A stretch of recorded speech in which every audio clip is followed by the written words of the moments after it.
오늘 읽은 민수기 23장 18절에서 23절까지의 말씀을 가지고 내 자식 남이 욕하면 화난다, 내 자식 남이 욕하면 화난다 라는 제목으로 하나님 말씀 같이 나누도록 하겠습니다. 오늘 읽은 민수기 23장은 발람과 발락에 대한 내용이 기록되어 있습니다. 발락이 화가 나서 발람을 불러서 이스라엘을 저주했던 그런 사건이 안 재밌네요. 그런 내용이 성경에 기록되어 있습니다. 오늘 읽은 본문 23장의 말씀은 23장 18절에서 23절까지만의 그 말씀만 두고 말씀을 나누기에는 조금 내용이 조금 너무 방대합니다.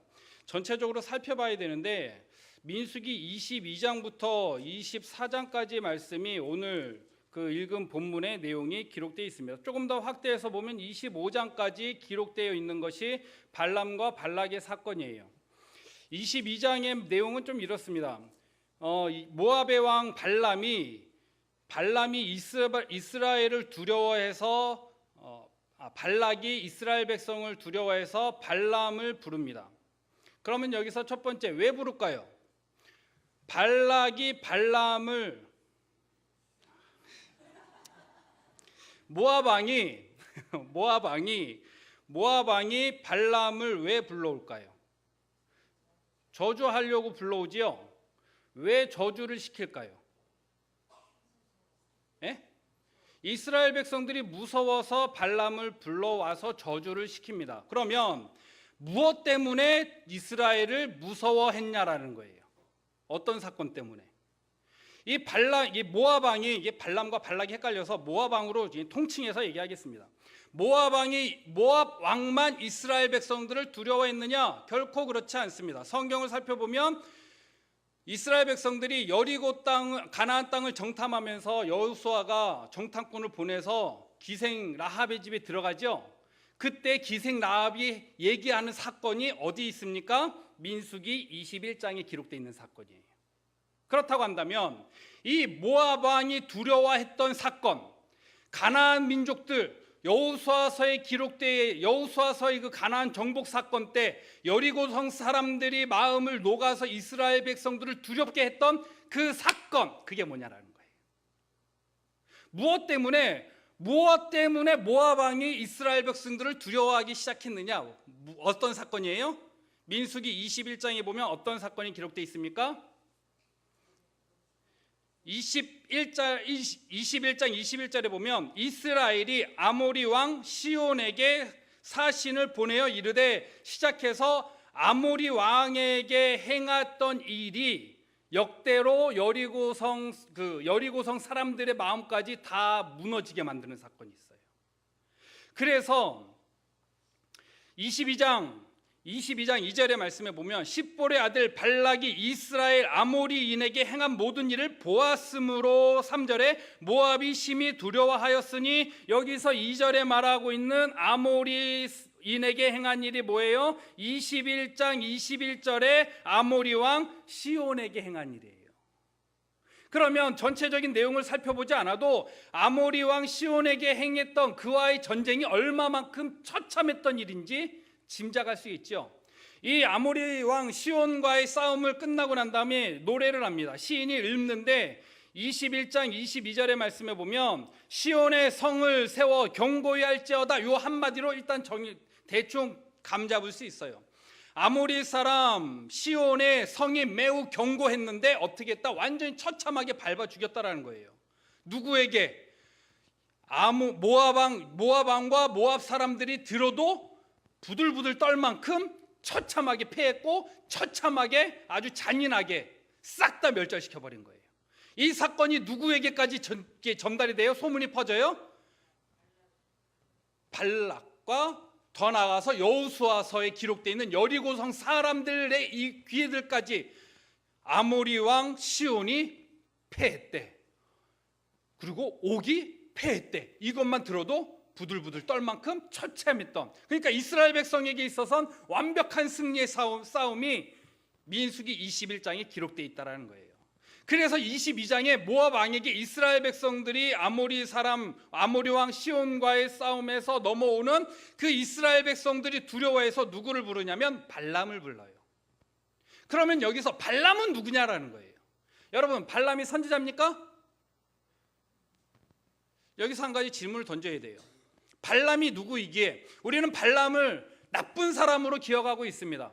특히 발람 선지자, 어떤 사람? 나쁜 사람. 그래서 타락한 하나님의 종 누구? 발람과 비유해요. 근데 여기서 한 가지 더 짚고 넘어가 보십시다. 발람은 선지자입니까? 헷갈리시죠? 발람은 선지자로 들었으니까 그냥 선지자로 아실 텐데, 발람은 한때 한순간 요 사건에만 선지자 역할을 했어요. 그럼 발람은 누구냐? 발람의 출신 성분과 발람의 원래 직업은 뭐냐? 발람의 원래 직업은 뭐예요? 모르시죠? 모압 왕이 누구를 불렀습니까? 발람을 불렀는데, 발람이 어디 사람이냐면 여러분들이 잘 알고 흔히 좀 들었던 메소포타미아 있죠? 유프라테스 강과 티그리스 강 그 사이에 최초의 문명이 이루어진 곳 메소포타미아. 거기에 또 뭐가 있어요? 우루가 있었어요. 아브라함이 살았던 거, 우루 땅이 그 메소포타미아에 있었어요. 근데 그 메소포타미아에 누가 살았어요? 발람이 살았어요. 그럼 발람은 선지자입니까? 아니에요. 한때 잠깐 선지자로 쓰임 받았어요. 그러면 발람의 첫 번째 그의 직업은 뭐냐? 점쟁이입니다. 주술사예요. 메소포타미아 지역에 우상을 숨기는 최초의 문명이 형성된 메소포타미아의 유능한 점쟁이 누구? 발람. 발락이 발람을 왜 불렀습니까? 용해서 불렀어요. 매우 용해서 불렀습니다. 얼마만큼 용했냐?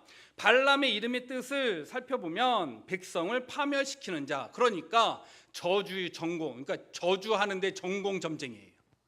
저주만 하면 저주가 막 딱딱 맞아떨어지는 점쟁이에요. 그러니까 발락이 발람을 부른 거예요. 이해가 되세요? 발락이 이름이 비슷해서 발람을 부른 게 아니에요. 발락이 발락해가지고 발끈해서 발람을 부른 게 아니에요. 발락이 이스라엘 백성들이 누구 힘입어서 그 아모리 왕을 점령한 거예요? 여호와의 이름을 등지고 오니까 발락이 신들의 전쟁을 펼친 거예요. 누구를? 백성을 파멸시키는 전공자 발람을 불러서 저주를 시켜서 신과 신들의 전쟁을 싸운 거예요. 그리스 신화처럼. 그러면 발람은 첫 번째 그의 직업은 뭐냐? 하나님이 부르시기 전에 그런 점쟁이였습니다. 점쟁이, 주술가였어요. 그래서 하나님이 나타나서 너 저주하지 말아라, 가지 말아라 했더니 갔지요. 그래서 타락한 선지자 발람이 아니에요. 원래 발람은 선지자가 아니에요. 잠깐 선지자 역할을 감당했기 때문에 그냥 잠깐 선지자예요. 그래서 발람이 뭐 타락한 목회자가 발람 아니에요. 그렇게 적용하시면 좀 오산이에요. 100% 틀리지는 않았지만 100% 맞은 것 또한 아니다라는 거예요. 그래서 하나님께서 발람이 나귀를 타고 갈 때 하나님의 사자를 골목에 딱 세워놓잖아요. 왜요? 하나님 말씀 명령 말씀을 항해할 때 다른 말 하지 말라고. 아시겠습니까? 첫 번째 발람에게 나타나셨던 하나님은 발람이 하나님이 하나님인지 잘 몰랐어요. 이렇게 얘기하면 설교가 잠깐 길어지는데, 청년들이 오늘 제가 설교한다니까 한 2명이 박수를 쳤습니다. 제가 왜 박수 쳤는지 잘 알아요. 빨리 끝나겠구나. 그런데 이게 자꾸 이렇게 얘기하면 설교가 길어지는데, 그래도 일단 잠깐만 넘어갈게요. 하나님께서 아브라함을 부르실 때 하나님이 아브라함을 부르실 때 부르시는 이가 누군지 알았을까요? 몰랐을까요? 네? 아브라함아, 너는 친척 아비집을 떠나 내가 너에게 지시할 땅으로 가라 할 때 그분이 여호와 하나님인 줄 알았습니까? 몰랐습니까? 몰랐어요. 성경을 보면 몰랐어요. 처음 여호와 하나님을 이름을 부를 때가 언제예요? 가나안 땅에 들어가서 단을 쌓고, 그리고 여호와 이름을 창세기 12장 8절에 여호와의 이름을 부르고 남방으로 옮겨가고 남방에서 룻과 아브라함이 헤어져요. 그리고 또 단을 쌓고 여호와의 이름을 불러요. 노아 이후에 여호와의 이름을 등장하지 않고 그때 등장해요. 아브라함을 부르실 때 나는 여호와라 말씀이 없으세요. 가나안 땅에 들어가고 그곳에 단을 쌓고 난 다음에 여호와 이름을 부르기 시작해요. 어렵습니까? 좀 헷갈리시죠? 그런데 그게 성경을 보면 그게 맞아요. 다시 보면 발람에게 임했던 그 하나님은, 발람은 주술가였기 때문에 모든 신들을 다 섬기는 거예요. 그래서 하나님께서 사자를 보내서 말씀하시는 이의 명령을 절대 어기지 말라, 그걸 그러니까 경고하신 거예요. 그래서 이제 저주하는 사건이 이제 등장을 합니다. 3번 저주를 하는데요. 3번 저주를 하는데 오늘 본문 읽음 본문 23장 18절부터의 이 본문 말씀만 가지고 오늘 좀 말씀을 같이 나누도록 하겠습니다. 하나님께서 발람을 불러서 그 저주의 전공자인 발람을 불러서 발락이 저주를 하게 했는데, 하나님께서 발람에게 예언하시는 이 부분에 대해서 선지자라고 잠깐 쓰임 받은 거예요. 선지자의 그 사전적인 의미는 뭡니까? 하나님의 말씀을 대언하는 거, 전달하는 거, 예언하는 게 이게 선지자잖아요. 이때 잠깐 쓰임 받은 거예요. 하나님께서 발람에게 말씀을 하시는데 19절에 하나님은 사람이 아니시니 거짓말하지 않고 인생이 하시니 후회가 없으시다. 그리고 21절에 그 다음에 야곱의 허물을 보지 않는다. 23절에 야곱을 해할 짐승이 없고 이스라엘을 해할 복술이 없다. 하나님께서 발람을 통해서 축복의 말씀을 주는 것을 성경을 통해서 우리가 발견할 수가 있습니다. 하나님께서 왜 그렇게 하셨냐라는 거예요. 이 말씀을 읽으면서 참 재밌는 생각이 들었습니다. 왜냐하면 이스라엘 백성들이 오늘 성경이 기록된 대로 21절의 말씀이 야곱의 허물을 보지 않으신다. 그럼 야곱이 허물이 있다라는 거예요, 없다라는 거예요? 야곱의 허물이 있다. 근데 어떻게 한다? 보지 않으신다. 근데 여기서 한 가지 궁금한 게 생기는 거예요. 뭐냐면 그러면 야곱의 허물이 있는데 그 야곱의 허물을 하나님께서 혼내키셨느냐 혼내키지 않으셨느냐라는 거예요. 혼내키셨습니까? 혼내키지 않았습니까? 하나님이 이스라엘 백성들의 허물, 이스라엘 백성들의 죄악상, 이스라엘 백성들의 하나님을 향해서 배신한 그 모든 일에 대해서 하나님께서 벌하셨습니까? 벌 안 하셨습니까? 하나님께서 기억하고 계십니까? 안 하고 계십니까? 기억하시고 벌하셨잖아요. 노뱀 들어서 이거 바라보면 산다. 혼내셨잖아요. 그치요? 그리고 땅이 벌려져서 이스라엘 백성들의 한 족속을 다 삼켰잖아요. 벌하셨잖아요. 그런데 하나님께서 발람을 향해서 선포하는 메시지가 뭐예요? 야곱의 허물을 보지 않으시며 이스라엘의 반역을 보지 않으시는도다. 여호와는 그들의 하나님이 그들과 함께 계시니 왕을 부르는 소리가 그들 중에 있도다라는 것은 이스라엘 백성들이 허물이 있다라는 겁니까? 없다라는 겁니까? 있다라는 거예요. 그런데 그 허물을 하나님께서 어떻게 하신다? 보지 않으신다. 그런데 아까도 말씀드렸던 것처럼 그럼 하나님이 책망을 안 하셨느냐? 책망하셨습니다. 그럼 여기서 우리가 뭘 생각할 수가 있습니까? 오늘 본문의 제목처럼 내 자식 남이 욕하면 화난다라는 거예요. 하나님의 마음을 이해하시겠습니까? 이스라엘 백성들 범죄, 그 다음에 24장에 와서는요, 발락이 25장에 와서 발락이 작전을 바꿔요. 어떻게 합니까? 아무리 여인을 보내서 그들에게 성범죄를 하게 해버려요. 그리고 하나님이 벌하십니다. 그러면 하나님께서 이스라엘 백성들을 향해서 범죄한 내용과 반역한 일을 기억하시지 않으시느냐? 기억하시는데 하나님이 그 일에 대해서 벌하시는데 누굴 통해서? 발람을 통해서 그것을 선포하고 저주 내리는 것을 원하시지 않으셨다라는 거예요. 여러분들 그 하나님의 마음 이해가 되시겠어요?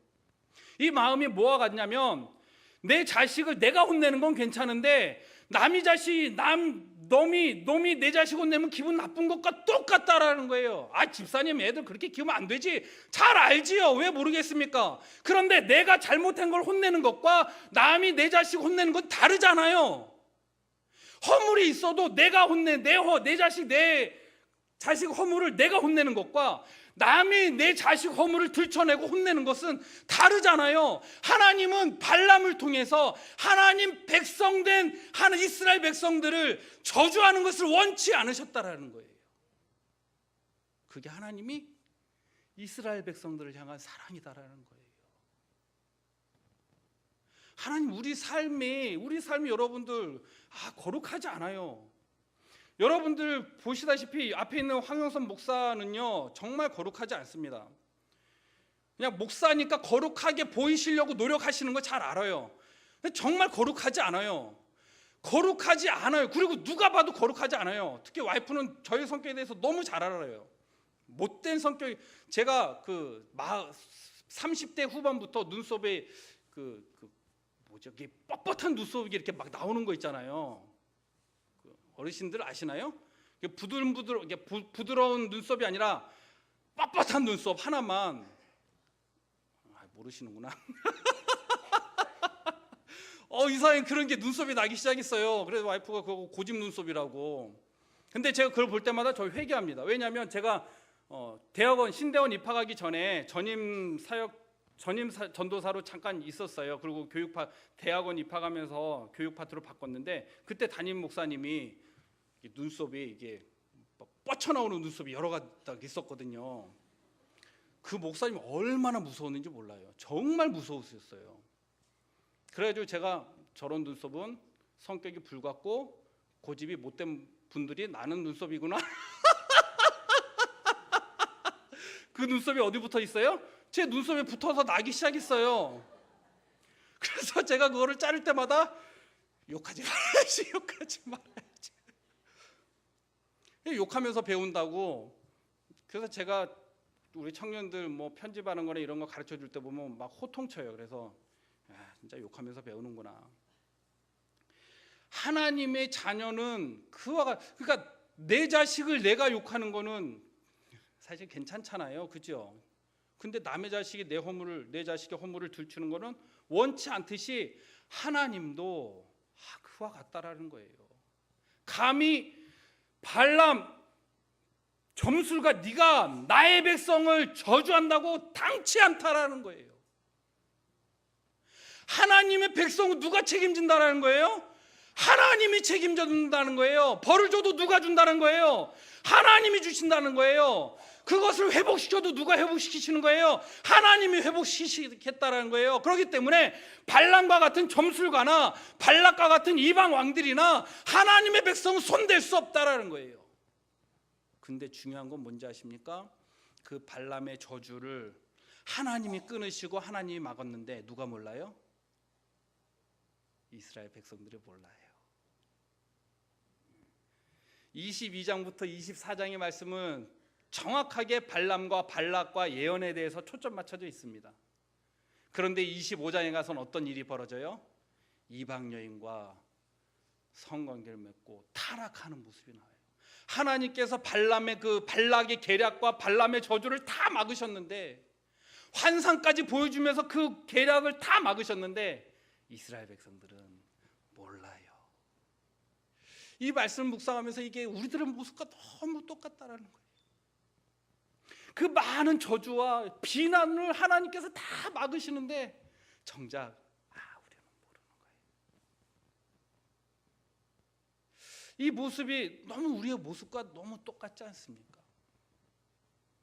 그래서 우리는 뭐예요? 남의 자식만 욕하는 거예요. 남의 교회만 욕하고, 발람과 같은 선지자다 많이 있다고 막 비난하고, 그러면서 하나님께서 이 발람과 같은 이 거지 같은 선지자들을 막으시고 환상을 보여주시고 품으면서 내가 야곱의 허물을 기억하지 않고 어떤 주술도 내가 소용이 없게끔 이 백성을 지킨다, 감히 손대지 말아라 보호하시는 하나님의 그 메시지 가운데 정작 이스라엘 백성들은 모르고 있다라는 거예요.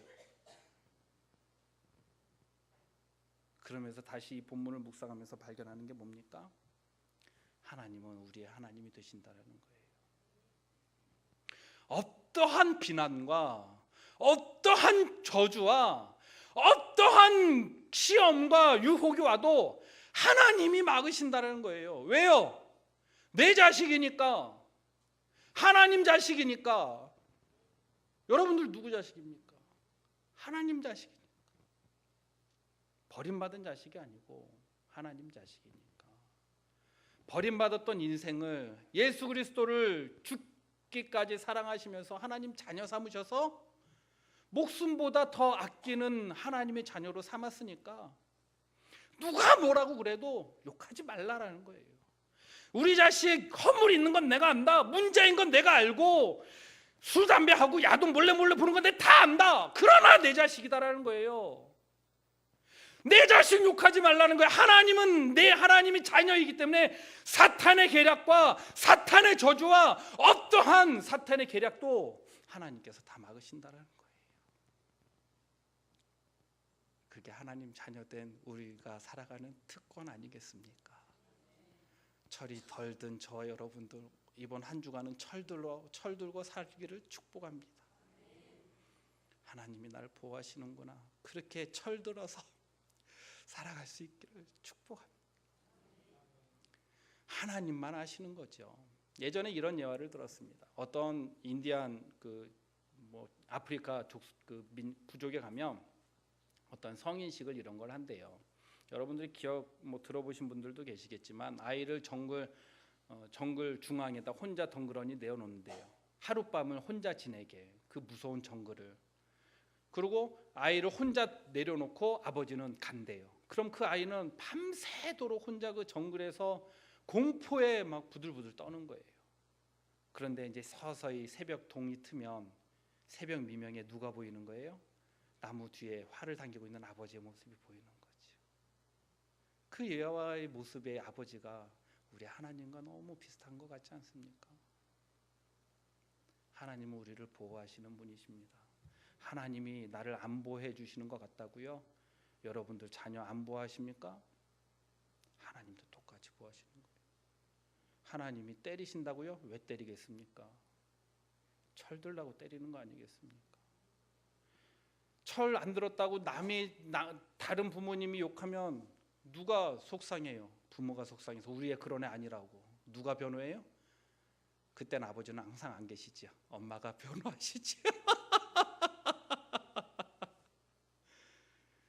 그 하나님 붙잡고 한 주간도 승리할 수 있는 저와 여러분 되기를 축복합니다. 하나님은 우리의 삶을 지키십니다. 저와 여러분들의 삶을 눈동자같이 지키십니다. 우리 이 시간 함께 기도하겠습니다.